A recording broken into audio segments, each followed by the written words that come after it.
I spent 36 years being the daughter who gave everything and asked for nothing. That night at my own engagement dinner, I learned exactly what that was worth. My mother's fingers were cold when she took my hand. I thought she was going to say something beautiful, something mothers say to daughters on nights like this. Instead, she slid the ring off my finger. Your sister deserves this more than you. The room went quiet. 30 people watched as my mother placed my engagement ring onto Natalie's waiting hand. My sister smiled, not surprised, not embarrassed. She'd been expecting this. I looked at Marcus, my fiancé, the man who'd promised me forever. He said nothing. He didn't even look at me. Someone started clapping. Then others joined. Like this was beautiful. Like I was the one who should be ashamed. I walked out alone. No one followed. But the next morning, a single phone call revealed a secret my family had buried for 10 years. And suddenly, I understood why they'd always treated me like I was worth nothing. Have you ever discovered your whole life was built on a lie? My name is Gabrielle Stevens. I'm 36 years old, a senior financial analyst at one of Boston's largest investment firms. On paper, I'm the definition of success. In my family, I'm the daughter who never quite mattered enough. Let me take you back to that afternoon, the hours before everything I believed about my life came crashing down. I was standing in front of my bedroom mirror, turning my hand to catch the light on my engagement ring. It was modest, a quarter-carat diamond on a thin gold band. Marcus had explained that he was saving for our future, that the ring was just a symbol. I'd accepted that explanation the way I'd accepted so many things in my life, quietly, without complaint, pushing down the small voice that wondered why an investment consultant couldn't afford something better. I thought about Grandma Eleanor's ring, the one she'd worn for 60 years, the one she'd promised would be mine someday. After she passed 10 years ago, I'd asked my parents about it. My mother had looked away. My father had cleared his throat. She didn't leave anything behind, Gabby. You know how it is. Medical bills. I was 26 then, working 80-hour weeks in another city, too exhausted and grief-stricken to question them. I had no reason to doubt my own parents. That was always my mistake. Growing up, I learned early that my role in the family was to achieve and then disappear. Every award, every accomplishment was met with the same response. That's nice, Gabby. Now your sister needs help with her homework. When I earned a full scholarship to college, my parents redirected half of it to pay for Natalie's private school. When I graduated top of my class, they missed the ceremony entirely. Natalie had just gone through a breakup and needed comforting. I learned to celebrate alone.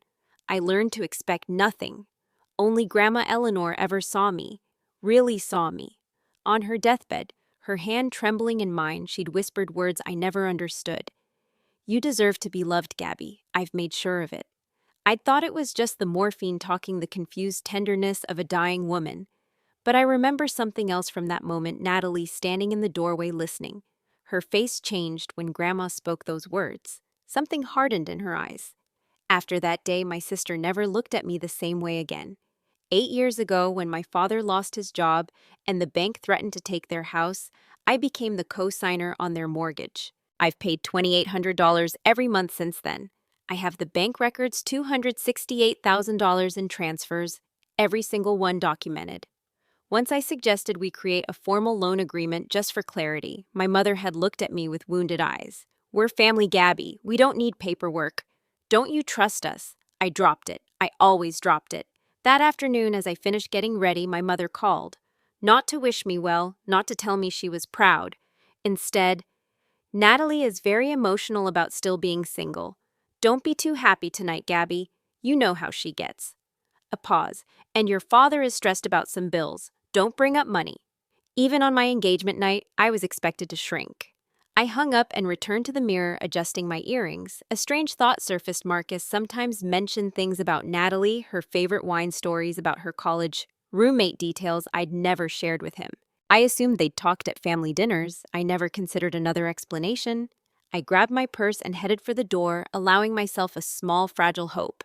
Tonight would be different. Tonight, surrounded by people who loved me, I would finally matter. I didn't know that 3 weeks earlier my family had gathered for a meeting about my future, a meeting I wasn't invited to. And I had no idea that the man waiting for me at that restaurant had secrets that went back 2 years before he ever put a ring on my finger. The restaurant was beautiful. White tablecloths, candles flickering in crystal holders, 30 guests gathered to celebrate the next chapter of my life. For one perfect hour, I let myself believe that everything was going to be okay. I laughed at jokes, I accepted hugs from cousins I hadn't seen in years. I watched Marcus across the room talking to my father, and I thought this is what happiness feels like. I had almost forgotten. The appetizers were cleared, wine glasses were refilled, and then my father stood up and tapped his knife against his glass. The room fell quiet. "Before we celebrate," he said, "there's something important our family needs to address." My stomach dropped. His voice was wrong, too rehearsed, too cold. This wasn't the voice of a proud father about to toast his daughter's engagement. This was something else entirely. My mother rose to join him, dabbing at her eyes with a napkin. The tears looked real, but something about them felt practiced, performed, like she'd rehearsed this moment in front of a mirror. "We love Gabrielle," my father continued. "We've always loved her. But love means being honest even when it's hard." I sat frozen in my chair, my hands gripping the edge of the table. When Gabby was 22, she left home. She moved to another city, built her career, made her own life. We were proud of her, of course. But while she was out there succeeding, her sister Natalie was here, struggling, dealing with health issues, dealing with loneliness, dealing with watching her older sister have everything while she had nothing. The room was silent. I could feel the eyes of 30 people on me, and not one of them felt friendly. My mother took over, her voice trembling with emotion that I now recognized as completely fake. "Gabby has always been the lucky one, the smart one, the one who got the scholarships, the promotions, the fancy apartment. And we're so proud of her for that. But sometimes, when one person has so much, they need to think about the people who have less." I opened my mouth to speak, to defend myself, to ask what was happening. "Please," my mother said sharply, holding up her hand. "Let us finish." I closed my mouth. 36 years of conditioning kicked in automatically. Don't argue, don't make a scene, don't be difficult. My father cleared his throat. "What we're trying to say is that Natalie deserves happiness too. She deserves to feel special. She deserves to know that her family sees her, that we value her, that we believe she's worthy of love." I looked around the room. Some guests were staring at their plates. Others were exchanging uncomfortable glances. A few of my aunts and uncles were nodding along, their faces solemn, as if they'd already heard this speech before, as if they'd been prepared. My mother walked toward me. Her heels clicked against the hardwood floor.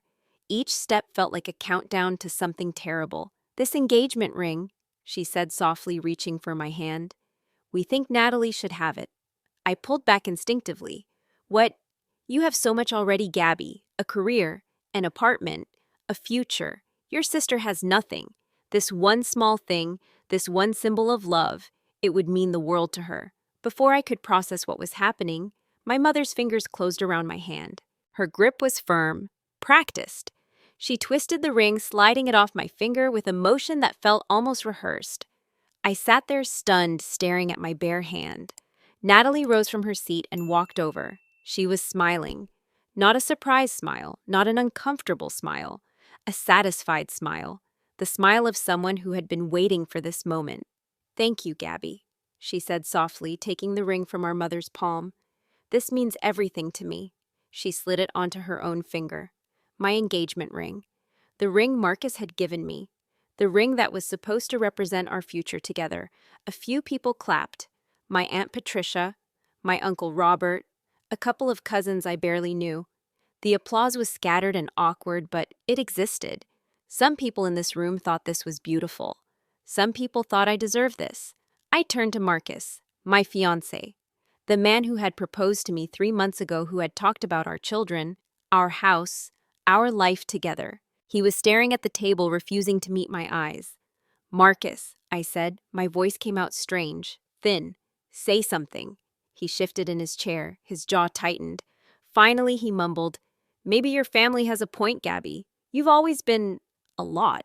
A lot. After 2 years together, after all the dinners and the holidays and the promises, I was a lot." He still wouldn't look at me. He didn't move toward Natalie, not yet. He was too careful for that, too aware of the optics. But his silence told me everything I needed to know. I sat there for a long moment. The room was quiet. Everyone was waiting waiting for me to cry, waiting for me to beg, waiting for me to apologize and promise to do better, to give more, to be less. Instead, I stood up slowly. I picked up my purse. I looked at my mother, then my father, then my sister wearing my ring, then the man I thought I was going to marry. "Thank you," I said. My voice was steady. I don't know how. Inside, I was screaming. But outside, I was calm. "Thank you for finally showing me exactly where I stand in this family." I walked out of that restaurant without looking back. My heels echoed on the floor. The door closed behind me with a soft click. No one followed. No one called my name. I found out later that my parents had been confused by my reaction. They'd expected tears, apologies. They'd expected me to feel so guilty about being the successful one that I'd offer to help with whatever financial crisis they were facing. That had always worked before. They didn't expect me to leave with my dignity intact. 1 week later, I was scrolling through social media when I saw it. A photo of Marcus and Natalie holding hands smiling at the camera. The caption read, "Sometimes love finds you in unexpected places." The comments were full of congratulations, heart emojis, wishes for their happiness.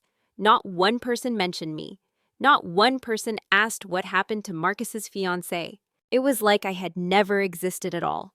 That night, alone in my dark apartment, I finally let myself cry.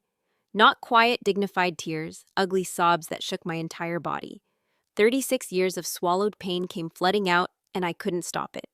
I cried until my chest hurt, until my throat was raw, until I had nothing left. But sometime before dawn, the tears stopped. And in the silence that followed, I heard a voice in my memory. Grandma Eleanor, her hand trembling in mine, her eyes clear despite the morphine. "You deserve to be loved, Gabby. I've made sure of it." I sat up in bed, made sure of what Grandma had been many things but never careless with words. She didn't say things she didn't mean. If she said she'd made sure of something, then she had. By 6 in the morning, I was pulling boxes out of my closet. Old photographs, letters, keepsakes I'd saved from her house after she died. By 7, my hands closed around a faded business card tucked inside an old birthday card from her. The card said, "For my Gabby who deserves everything." The business card belonged to an estate attorney named William Harrison. By 8, I was dialing his number. And when his receptionist answered, I said the words that would change everything. "My name is Gabrielle Stevens. Eleanor Stevens was my grandmother, and I think my family has been lying to me for 10 years. The phone rang twice before a receptionist answered. Her voice was polite but guarded, the way people sound when they work for lawyers and have learned to be careful with strangers. I explained who I was. I mentioned Eleanor Stevens.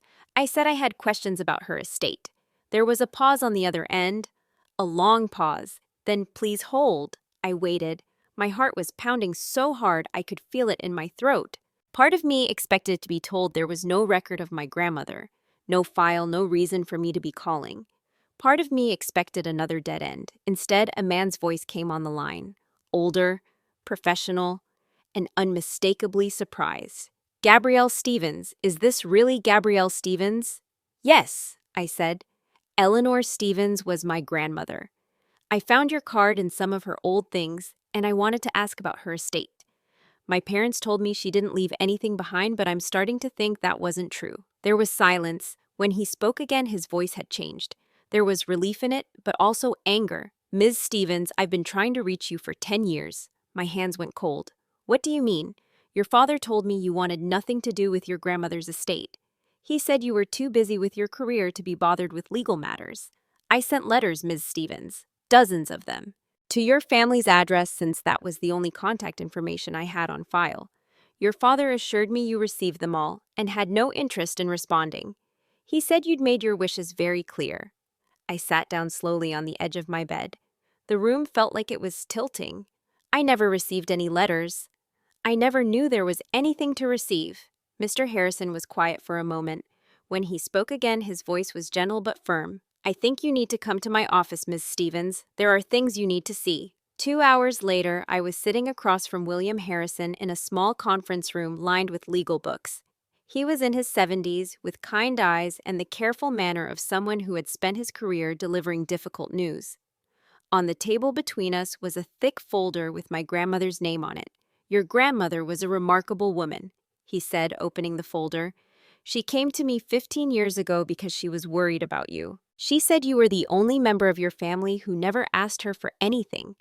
Everyone else had their hands out constantly, but you just visited her, talked to her, kept her company. She wanted to make sure you were protected. He slid a document across the table. She created a revocable living trust. It was specifically designed to ensure that her wishes would be honored even if certain family members tried to interfere. I looked at the paper, legal language I didn't fully understand, but certain words jumped out at me. Beneficiary, Gabrielle Stevens, sole heir. The trust contained two primary assets, Mr. Harrison continued. First, the family heirloom diamond ring that had belonged to your great-grandmother. It was appraised at $85,000. Second, a savings account containing $120,000.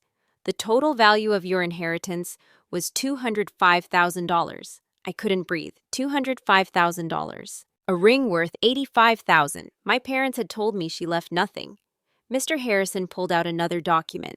This one was handwritten. I recognized the shaky script immediately, Grandma's handwriting from the last years of her life. She included a personal note, he said softly. I think you should read it. I took the paper with trembling hands.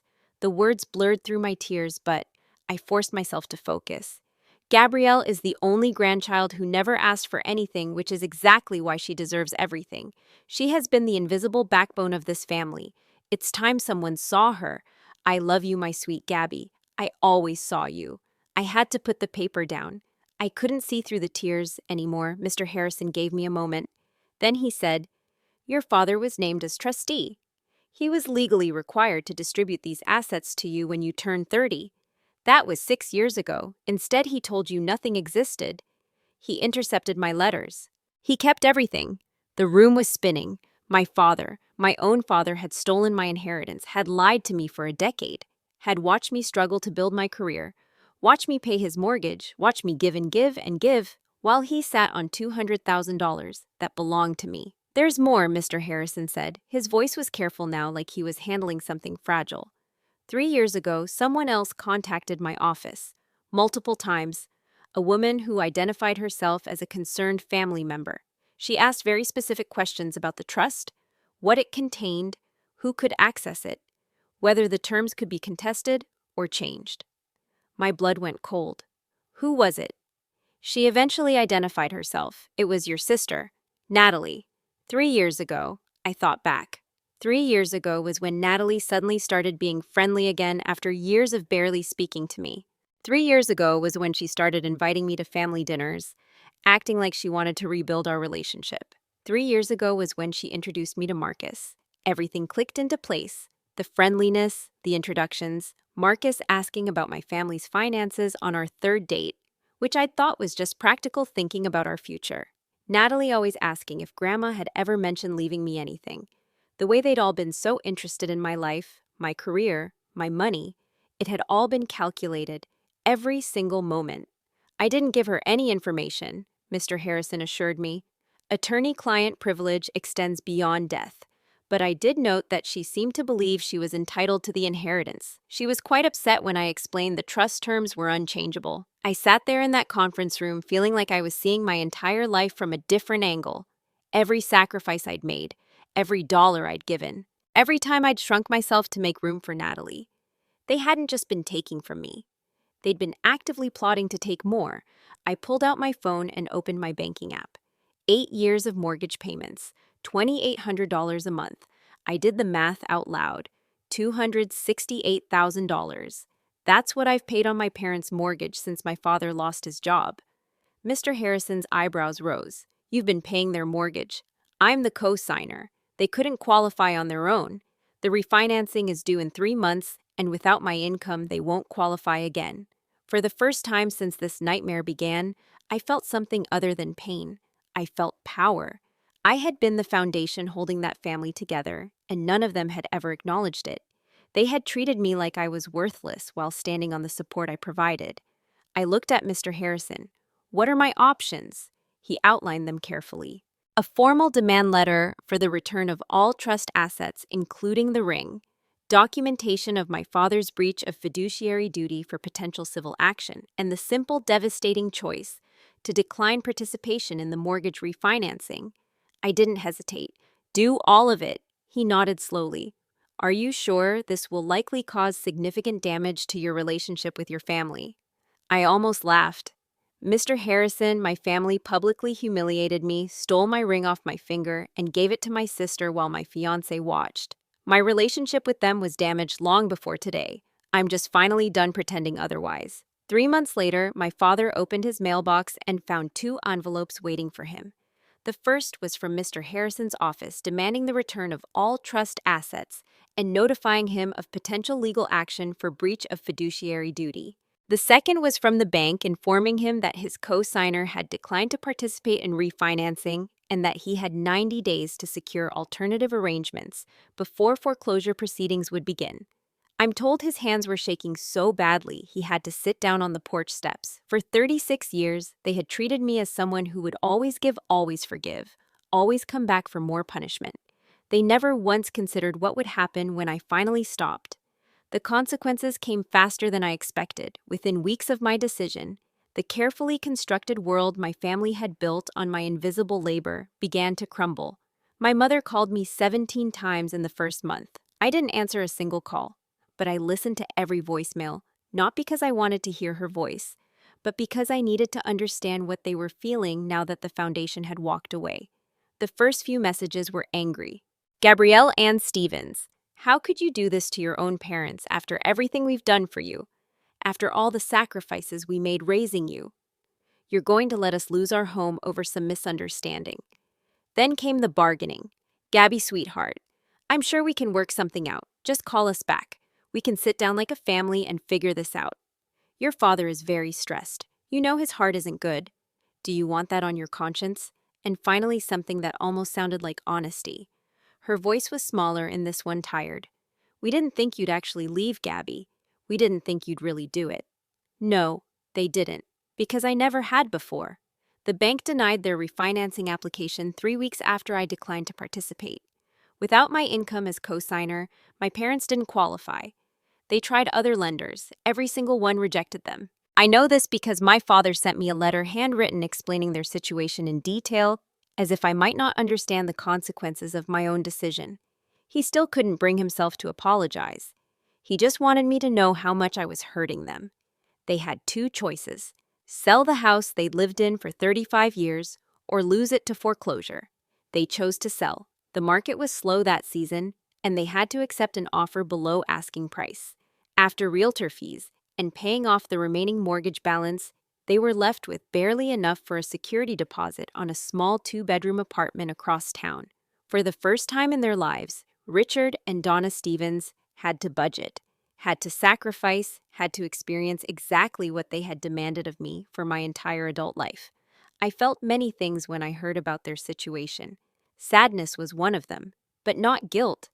I had given them $268,000 over 8 years. I had kept a roof over their heads while they stole my inheritance and lied to my face. Whatever hardship they were experiencing now, they had earned it. Natalie's downfall was even more spectacular. When Mr. Harrison's demand letter arrived, she panicked. She couldn't afford a lawyer. She couldn't afford anything. She had been living off our parents and whatever money Marcus contributed, spending freely with no thought for the future, because she believed my inheritance would eventually become hers. But the real destruction came when Marcus discovered the truth. I don't know exactly how he found out. Maybe he saw the demand letter. Maybe Natalie confessed in a moment of desperation. What I do know is that within 48 hours of learning that Natalie had lied to him, that she had shown him doctored documents claiming she was the heir, that the entire foundation of their relationship was built on her manipulation, he packed his things and left. "You told me you were getting the money," he said flatly, according to someone who witnessed the conversation. "You lied to me from the start." The irony of a manipulator being manipulated by an even better manipulator was lost on Natalie. She only saw that she had lost. The man she had schemed to steal from me was gone. The inheritance she had plotted to claim was being demanded back. The comfortable life she had expected to live on my grandmother's money had evaporated like morning fog. For the first time, at 32 years old, Natalie had to work. Really work. Not a part-time job she could quit when it became inconvenient, but a real job with real expectations and real consequences for failure. She became a retail associate at a department store. Within the first month, she was written up twice for tardiness and once for what her manager called attitude issues. With a customer, there were no parents to call and complain on her behalf, no one to smooth things over or make excuses. The princess crown had finally shattered. Marcus tried to contact me several times. His text started out apologetic. Gabby, I didn't know the full picture. Natalie told me things that weren't true. I was manipulated too. When I didn't respond, the tone shifted. If you had just been honest about your family's money from the beginning, none of this would have happened. You kept secrets too. And finally, you're really not going to respond after 2 years together. You're just going to pretend I don't exist. I read every message with something close to amusement. Even now, facing the consequences of his choices, he couldn't accept responsibility. He was still looking for someone else to blame. I didn't block him. I didn't respond either. He didn't deserve my anger. He didn't even deserve acknowledgement. I heard through mutual friends that his reputation in our professional circle had been destroyed. People knew what he had done. They knew he had watched his fiancée be publicly humiliated and said nothing. They knew he had immediately started dating her sister. He bounced between 3 apartments in 4 months because no one wanted to room with him. He was seen at bars alone more often than not, drinking too much, talking to anyone who would listen about how unfairly life had treated him. He had bet everything on lies, and he had lost everything. 4 months after the engagement dinner, my family showed up at my apartment unannounced. All 3 of them, my parents and Natalie, standing in my hallway asking if we could talk as a family. I almost closed the door in their faces, but there was something I needed them to see. I let them in. They sat in my living room, the apartment I had bought with my own money, furnished with things I chose for myself. They looked uncomfortable here, in a space that owed them nothing. My mother started first. Gabby, this has gone too far. We're family. Families forgive each other. I placed a folder on the coffee table. Inside were 8 years of bank statements, every single mortgage payment highlighted in yellow marker. $268,800. You're right, Mom, I said calmly. Families do forgive, but first, families acknowledge. I tapped the folder. This is what I've given this family over 8 years, $268,000. And not once, not a single time did any of you say thank you. Did you even know the exact number? Did you ever think about what I gave up to send that money every month? Silence. My father shifted in his seat. We didn't know you'd react this way. I almost laughed. No, you didn't think I'd react at all, because I never have. That's the problem, isn't it? You were so used to me giving that you forgot I was a person who could stop. I turned to Natalie, who wouldn't meet my eyes. And you knew about Grandma's trust for 3 years. 3 years of planning and scheming and manipulating. Introducing me to Marcus, pretending to rebuild our relationship. Was it worth it? She said nothing. I stood up. I want you to leave now. I don't hate you. Any of you. Hating you would mean I'm still letting you control how I feel, but I'm done being the person you use and discard. If you want me in your lives someday, you'll have to earn it, like everyone else. They left without another word. A week later, a package arrived by certified mail. Inside was Grandma Eleanor's ring. Natalie had returned it rather than face a lawsuit she couldn't afford to fight. She had been wearing it for months, telling people Marcus gave it to her. One more lie in a mountain of lies. I held the diamond up to the afternoon light. It was heavier than I had imagined, more beautiful than I remembered. Grandma, I whispered, I finally understand what you meant. For 36 years, I had been waiting for my family to see me. Now I realize the truth. I didn't need them to see me. I just needed to see myself. 8 months after that engagement dinner, I woke up in a city where no one knew my story. Seattle greeted me with gray skies and coffee shops on every corner, and a kind of anonymity I had never experienced before. When my company offered me a promotion that required relocating across the country, I said yes without hesitation. For the first time in my life, I made a major decision without asking if it would inconvenience anyone else. My new apartment was small, 1 bedroom, a tiny kitchen, a living room with a window that looked out over the city. But it was entirely mine. I filled it with things that made me happy. A soft blue couch I chose because I loved the color, not because it was practical. Bookshelves stuffed with novels I actually wanted to read.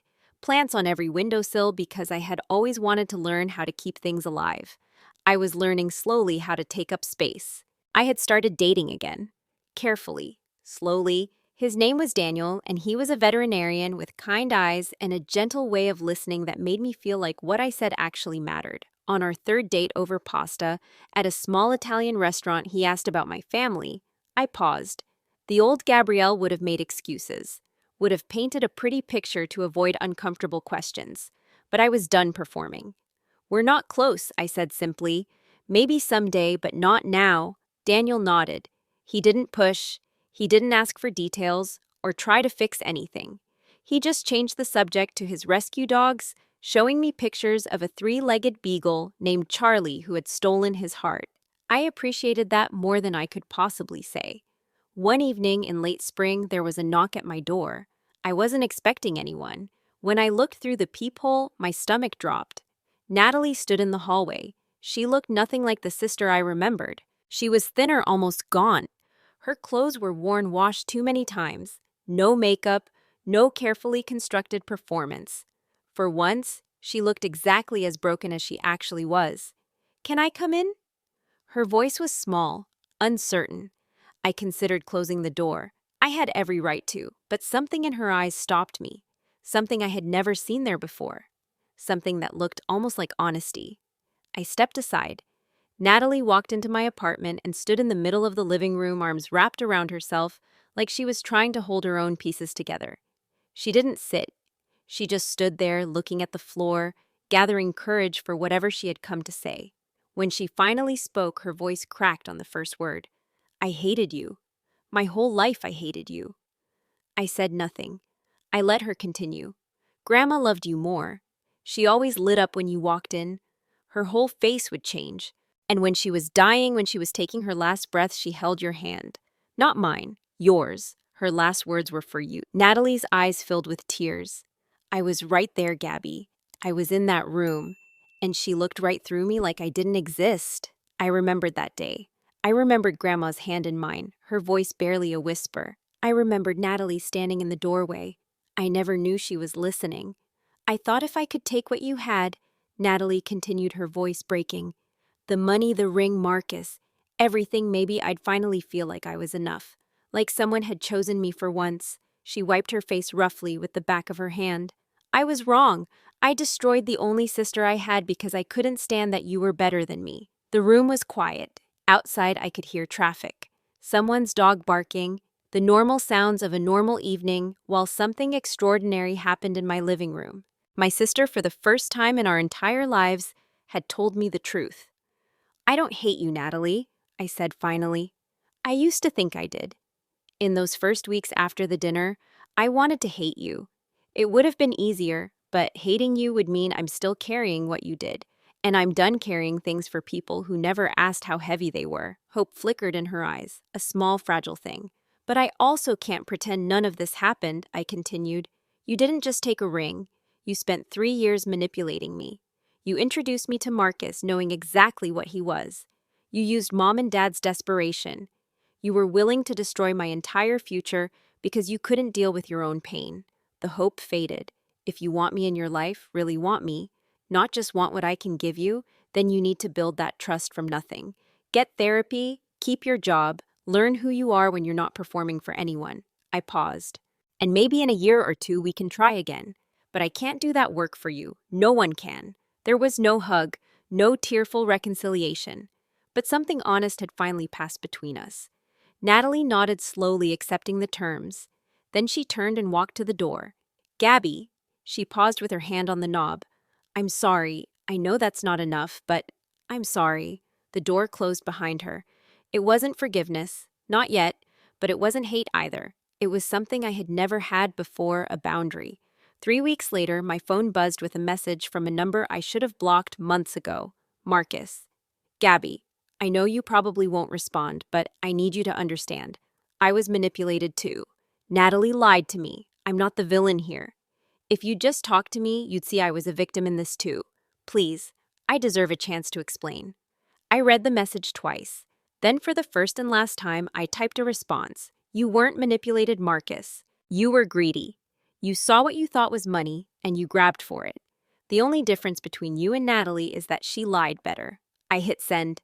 Then I blocked his number. I didn't need his apology. I didn't need his explanation. I didn't need anything from him at all. On a quiet Sunday morning, I finally took out the box containing Grandma Eleanor's ring. I had looked at it many times over the past months, but never worn it. Something about today felt different. Maybe it was the sunlight streaming through my window. Maybe it was just that I was finally ready.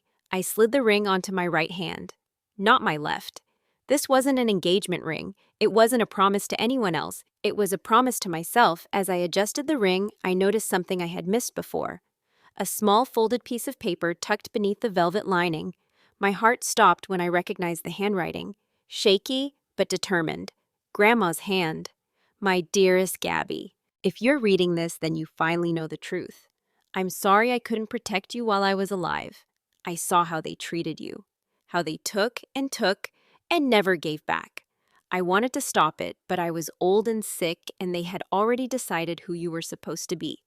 But here's what I need you to know: you were never invisible to me. Not for one single day. You were the light of my life. You were the one who sat with me when I was lonely, who listened when I rambled, who loved me without wanting anything in return. That's why I left everything to you, not because I loved you more than Natalie, but because you were the only one who never made me feel like a bank account. You made me feel like a grandmother. Go live the life you deserve, my sweet girl. Not the one they told you to accept. All my love forever. Grandma. I read those words 3 times, then I held the paper to my chest and cried. Not from sadness, from relief. From finally being seen by someone who mattered. For 36 years, I believed that if I gave enough, sacrificed enough, made myself small enough, my family would finally see me. I was wrong. They saw me the entire time. They just never thought I was worth valuing. But here's what they never understood: the person who gives everything is also the person who can walk away. And when I finally walked, their whole world collapsed while mine began. I don't hate my family. I don't wish them harm. I simply no longer build my life around people who only noticed me when I stopped giving. Grandma Eleanor told me I deserved to be loved. It took me 36 years to believe her. Now I do. And that finally is freedom. Gabrielle's story reminds us of something we often forget: your worth is not measured by how much you give to people who never appreciate it. Too many of us spend years, sometimes decades, pouring ourselves into relationships that only take. We shrink ourselves to make others comfortable. We stay silent when we should speak. We keep giving because we believe that someday, somehow, they will finally see us. But here's the truth that Gabrielle learned, and that I hope you carry with you today. You cannot earn love from people who have already decided you do not deserve it. The only person who needs to see your value is you. And sometimes the most powerful thing you can do is simply stop. Stop giving to those who never say thank you. Stop sacrificing for people who treat your sacrifices as obligations. Stop waiting for permission to live the life you deserve. Walking away is not cruelty. Setting boundaries is not selfishness.